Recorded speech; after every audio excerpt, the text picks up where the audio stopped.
The best way to budget. 5 methods.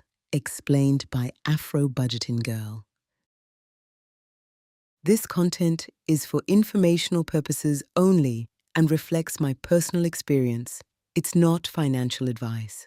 After my first budget tracker webinar, one thing became very clear. There is no one right way to budget. By the end of the session, my brain was completely fried. Bilingual webinars are intense, but the conversations that followed were worth it.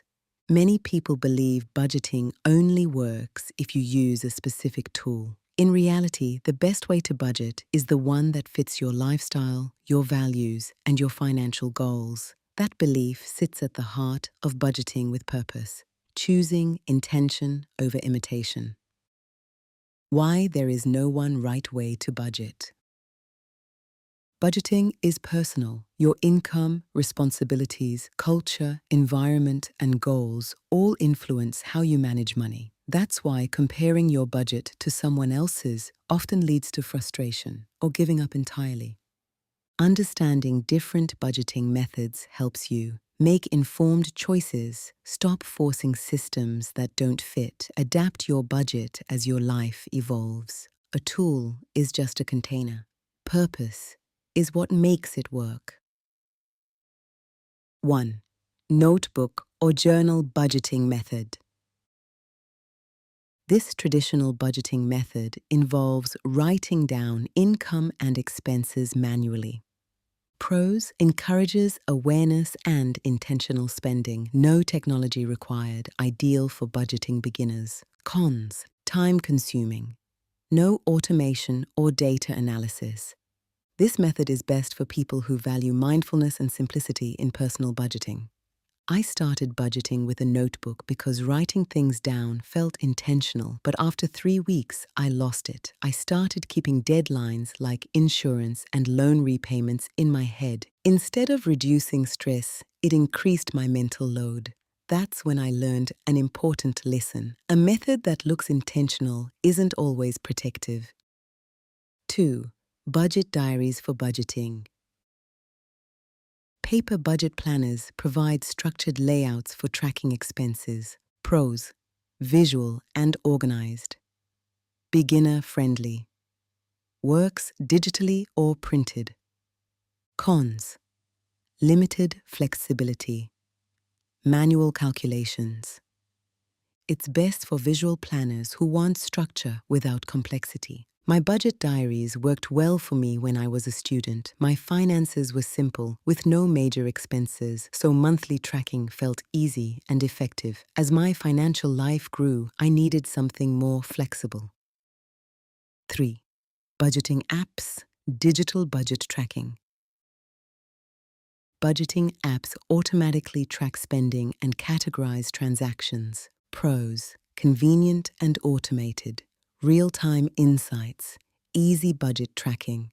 Cons: subscription fees, privacy considerations, less intentional spending awareness. This method is best for busy individuals who prefer automation. One of my friends uses a well-known UK budgeting app linked directly to her bank account. Transactions are automatically categorized, expenses tracked in real time, and goals updated effortlessly. The automation makes budgeting very easy, but over time, she realized she had handed over too much control. With decisions made automatically, she became more passive in her money choices. It's a great reminder that convenience is powerful, but intentional decision-making still matters. 4. Envelope budgeting method. The envelope budgeting method assigns cash to spending categories. Pros: strong spending control, great for reducing overspending. Cons: not practical for online spending, limited long-term tracking. This method is best for people rebuilding spending discipline. A friend used the envelope system successfully at first until she started moving money between envelopes to cover overspending. The issue wasn't the method, but not fully understanding her spending. For me, cash never felt practical. And once I learned to use credit cards responsibly, I preferred leveraging cashback and points. For my lifestyle, envelopes felt limiting. 5. Spreadsheet budgeting, Excel or Google Sheets. Spreadsheet budgeting offers full control and customization. Pros: flexible and scalable. Automatic calculations, excellent for financial goal tracking. Cons: learning curve for beginners. This method is best for people who want detailed financial clarity. Spreadsheets changed how I manage my money, but it took time. If it feels overwhelming at first, don't be discouraged. Learning any new skill requires patience and discipline. Today, they help me see my long-term goals clearly. I feel like the captain of a cruise. I know the destination, and everything is aligned for the journey. This first step helps unlock financial freedom. The best way to budget is with purpose. Budgeting with purpose means aligning your money with your values, your responsibilities, your long-term vision. When your budget has purpose, spending supports your goals. Saving becomes intentional. Money decisions feel empowering. A budget without purpose is just a list of expenses. A purpose-driven budget becomes a roadmap for your life. Your budgeting method must evolve with your life. Many people get stuck because they never update their method.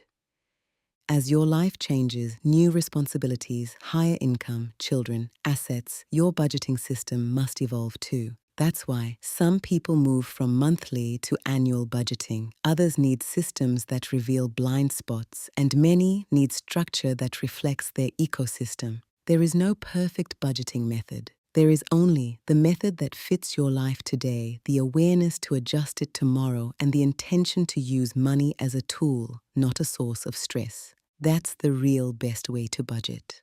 For more reflections and practical insights on money, visit the full article on AfroBudgetinGirl. If this resonated with you, explore my free budgeting tools, including a tracker and 200-question workbook on my website, and subscribe for early access to the Budgeting with Purpose Masterclass. Because budgeting isn't just about money, it's about clarity, resilience, and choosing freedom over fear. Share your story in the comments, subscribe, and leave a comment. It helps more people find us.